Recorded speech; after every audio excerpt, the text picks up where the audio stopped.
Story book അവതരിപ്പിക്കുന്നു പാർവതീപുരത്തിന്റെ ഇരുണ്ട ദിനങ്ങളും സന്നദ്ധരായ കുറച്ചു മനുഷ്യരും. ഒരതിജീവനത്തിന്റെ കഥ. ഡോക്ടർ കാർത്തിക്കും ഡോക്ടർ അശ്വതിയും ഒരു വല്ലാത്ത ആവലാതിയോടെ അങ്ങോട്ടും ഇങ്ങോട്ടും ഓടുന്നുണ്ടായിരുന്നു. ആശുപത്രിയിൽ പ്രവേശനം രോഗിക്ക് മാത്രമാണ്. കല്യാണിയോടൊപ്പം വന്നവരെല്ലാം ആശുപത്രിക്ക് മുന്നിൽ ക്ഷമയോടെ കാത്തുനിന്നു. ഒരുപക്ഷെ പാർവതീപുരത്ത് പടർന്നു പിടിക്കുന്ന അജ്ഞാത രോഗമാണ് കല്യാണിയെ പിടികൂടിയതെങ്കിൽ ഗ്രാമത്തിലുള്ളവർക്ക് മുഴുവനായി രോഗം പിടിപെടാനുള്ള സാധ്യത വളരെ കൂടുതലാണ്.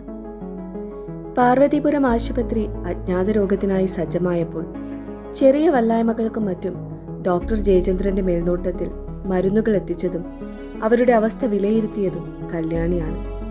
മാത്രമല്ല, മല്ലിച്ചോട്ടൽ ഭഗവതി ക്ഷേത്രത്തിൽ പുലർച്ചെ മുതൽ അവൾ ഉണ്ടായിരുന്നതുമാണ്. രോഗം എങ്ങനെയാണ് ഒരാളിൽ നിന്ന് മറ്റൊരാളിലേക്ക് പകരുന്നതെന്ന് വ്യക്തമല്ലെന്നിരിക്കെ രോഗിയുമായുള്ള സമ്പർക്കം ആശങ്കാജനകമായ കാര്യമാണ്. അതുകൊണ്ട് തന്നെ പാർവതീപുരത്തിന്റെ ഭാവി ഇന്ന് കൂടുതൽ അപകടാവസ്ഥയിലാണെന്ന് പറയുകയേ നിവൃത്തിയുള്ളൂ. അധ്യായം 17. അവളെ അറിയാനൊരു ശ്രമം. അല്പം പോലും ദയവ് കാണിക്കാതെ സമയം ഒരു ധാർഷ്ട്യത്തോടെ കടന്നുപോയിക്കൊണ്ടിരുന്നു. എന്തൊക്കെ സംഭവിച്ചാലും, ആരൊക്കെ മരിച്ചാലും, ആരൊക്കെ ജനിച്ചാലും താൻ ഓടിക്കൊണ്ടേയിരിക്കും എന്ന് പറയാതെ പറഞ്ഞുകൊണ്ടിരുന്നു. ആശുപത്രിയുടെ വെളുത്ത നിറമുള്ള ചുവരിൽ തൂക്കിയിരുന്ന ക്ലോക്കിലേക്ക് നോക്കി സ്മിത അനങ്ങാതെ നിന്നു.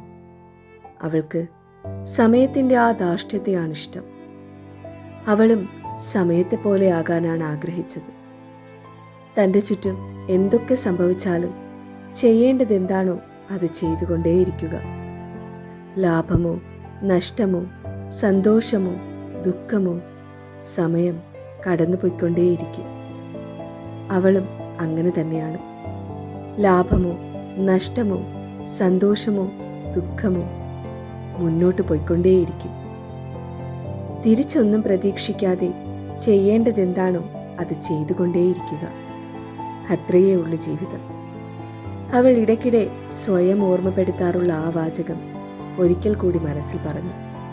അന്നേരം അവളുടെ ഹൃദയത്തിലുദിച്ച ആത്മവിശ്വാസത്തിന്റെ ഒരു നറുതിരി വെളിച്ചം അവളുടെ ചുണ്ടുകളിൽ പ്രതിഫലിച്ചു. സമയം ഉച്ചതിരിഞ്ഞ് 3. പതിവ് പോലെ ഇന്നും ഭക്ഷണം കഴിക്കാനും വെള്ളം കുടിക്കാനും തങ്ങൾ മറന്നുപോയി എന്ന സത്യം മനസ്സിലാക്കി ഡോക്ടർ അശ്വതിയും ഡോക്ടർ കാർത്തിക്കും പരസ്പരം നോക്കി. അപ്പോഴാണ് ക്ലോക്കിലേക്ക് മന്ദസ്മിതത്തോടെ നോക്കി ഒരു പ്രതിമ കണക്കി നിൽക്കുന്ന സ്മിത അവരുടെ ശ്രദ്ധയിൽപ്പെട്ടത്. അവരിരുവരും അവളെ സൂക്ഷിച്ചു നോക്കി. She's weird. ഇവർക്ക് എന്തോ പ്രശ്നമുണ്ടെന്നുള്ളത് ഉറപ്പാ. നോർമലായിട്ടുള്ള മനുഷ്യർ പെരുമാറുന്നത് പോലെയേ അല്ല. Something unusual, something weird. Doctor Aswathi സ്മിതയിൽ നിന്ന് കണ്ണെടുക്കാതെ താഴ്ന്ന സ്വരത്തിൽ പറഞ്ഞു. ഓ, അങ്ങനെയാണോ? എന്നാ ഒന്ന് കൺഫേം ചെയ്യാം. ഡോക്ടർ കാർത്തിക് അത് പറഞ്ഞ് സ്മിതയ്ക്ക് അടുത്തേക്ക് നടന്നു. No no, don't do it. പറഞ്ഞതേ അബദ്ധമായെന്ന തരത്തിൽ ഡോക്ടർ അശ്വതി അയാൾക്ക് പിന്നാലെ ഓടി. ഹലോ, എന്താണ്? കുറേ സമയമായല്ലോ ക്ലോക്കിലേക്ക് നോക്കിയൊരാലോചന. ഡോക്ടർ കാർത്തിക്കിന്റെ സ്വരം കേട്ട് സ്മിത തിരിഞ്ഞു നോക്കി. ഡോക്ടർ അശ്വതി ബ്രേക്ക് അമർത്തിയതുപോലെ നിൽക്കുകയും മുഖത്ത് വളരെ ബുദ്ധിമുട്ടി ഒരു ചിരി വരുത്തുകയും ചെയ്തു. കല്യാണിക്കിപ്പോൾ എങ്ങനെയുണ്ട്? കാർത്തിക്കിന്റെ ചോദ്യത്തിന് ഉത്തരം നൽകാതെ സ്മിത മറ്റൊരു ചോദ്യം ചോദിച്ചു. അതിൽ സംതൃപ്തി തോന്നിയില്ലെങ്കിലും അയാൾ മറുപടി പറഞ്ഞു. Now she is stable. അത് പറയുമ്പോൾ അയാളുടെ ശബ്ദം സൗഹൃദത്തിന്റെ രൂപം വെടിഞ്ഞ് കൂടുതൽ കനത്തതായി പരിണമിക്കപ്പെട്ടു. കല്യാണിക്ക് കൂടി രോഗം സ്ഥിരീകരിച്ച പിന്നെ എല്ലാം കഴിഞ്ഞു. എനിക്ക് ആലോചിക്കാൻ കൂടി വയ്യ. ഡോക്ടർ അശ്വതി നെടുവേർപ്പിട്ടു. എന്നാ നീ ആലോചിക്കണ്ട. ഡോക്ടർ കാർത്തിക് അവളെ കളിയാക്കുന്നത് പോലെ വശം കോണിയുള്ള ഒരു ചിരി ചിരിച്ചുകൊണ്ട് പറഞ്ഞു. ഇപ്പോഴും ഇതൊക്കെ കേട്ട് എല്ലാവരും ചിരിക്കുമെന്ന് വിചാരിച്ചിരിക്കുകയാണ്. അശ്വതി ആത്മകഥം പറഞ്ഞു. സ്മിതയും അശ്വതിയും പരസ്പരം മുഖത്തോട് മുഖം നോക്കി. ഇതുപോലൊന്ന് വേറെ ഉണ്ടാവില്ലെന്ന രീതിയിൽ ഒരു തരം ചിരി ചുണ്ടുകളിൽ വിടർത്തി. ഭക്ഷണം കഴിച്ചായിരുന്നോ? ജാള്യത മറയ്ക്കാനെന്നോണം കാർത്തിക് സ്മിതയോട് ചോദിച്ചു. ഇല്ല, കഴിക്കാൻ പോകുവാണ്, അവൾ ഒരു നിമിഷത്തെ മൗനത്തിനു ശേഷം മറുപടി പറഞ്ഞു. എന്നാ പിന്നൊന്നും ആലോചിക്കാനില്ല, ഞങ്ങളും ഭക്ഷണം കഴിക്കാൻ തന്നെ പോകുന്നത്, നമുക്ക് ഒരുമിച്ച് പോകാം.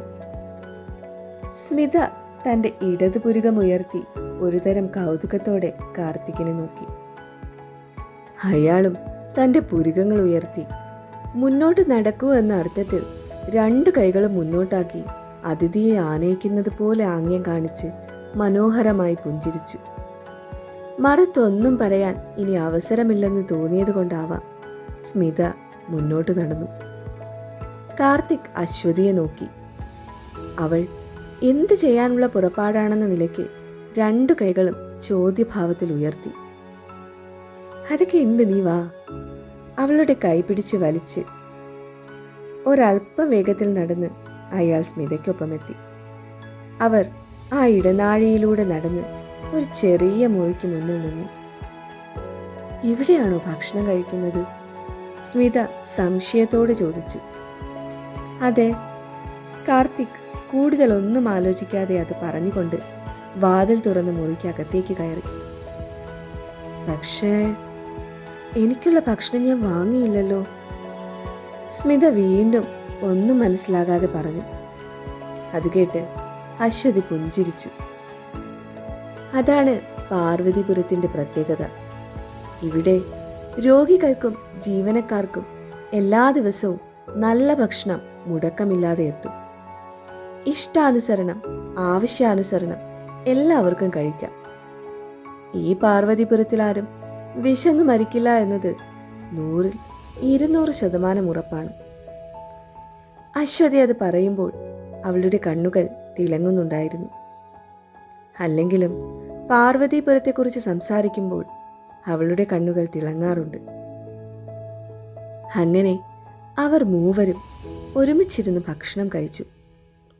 രോഗത്തെക്കുറിച്ചും ലക്ഷണങ്ങളെക്കുറിച്ചും മരുന്നുകളുടെ പ്രവർത്തനത്തെക്കുറിച്ചും അവർ പരസ്പരം ചർച്ച ചെയ്തു. നിരീക്ഷണങ്ങളും സംശയങ്ങളും ആകുലതകളും പങ്കുവച്ചു. ആ സംഭാഷണം പിന്നീട് വ്യക്തിപരമായ വിവരങ്ങളിലേക്ക് തിരിഞ്ഞു. കാർത്തിക്കിൻ്റെയും അശ്വതിയുടെയും കോളേജ് വിദ്യാഭ്യാസ കാലവും അനുഭവങ്ങളും മറ്റും പങ്കുവയ്ക്കുമ്പോൾ സ്മിത നിശബ്ദയായി.